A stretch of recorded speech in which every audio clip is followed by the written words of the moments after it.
Deutéronome, chapitre 23.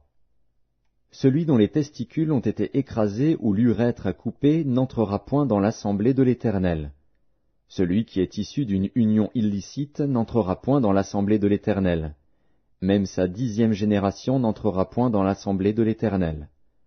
L'Ammonite et le Moabite n'entreront point dans l'assemblée de l'Éternel, même à la 10e génération et à perpétuité, parce qu'ils ne sont pas venus au devant de vous avec du pain et de l'eau, sur le chemin, lors de votre sortie d'Égypte, et parce qu'ils ont fait venir contre toi à prix d'argent Balaam, fils de Béor, de Pétor en Mésopotamie, pour qu'il te maudisse. Mais l'Éternel, ton Dieu, n'a point voulu écouter Balaam, et l'Éternel, ton Dieu, a changé pour toi la malédiction en bénédiction, parce que tu es aimé de l'Éternel, ton Dieu. Tu n'auras souci ni de leur prospérité, ni de leur bien-être, tant que tu vivras, à perpétuité. Tu n'auras point en abomination l'Édomite, car il est ton frère. Tu n'auras point en abomination l'Égyptien, car tu as été étranger dans son pays. Les fils qui leur naîtront à la 3e génération entreront dans l'assemblée de l'Éternel. Lorsque tu camperas contre tes ennemis, garde-toi de toute chose mauvaise. S'il y a chez toi un homme qui ne soit pas pur, par suite d'un accident nocturne, il sortira du camp, et n'entrera point dans le camp.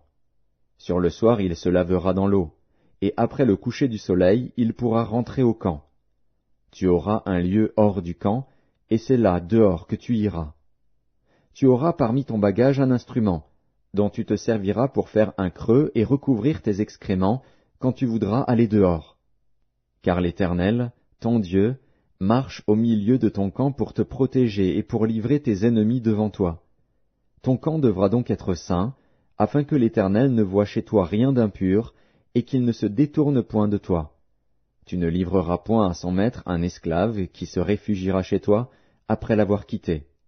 Il demeurera chez toi, au milieu de toi, dans le lieu qu'il choisira, dans l'une de tes villes, où bon lui semblera. Tu ne l'opprimeras point.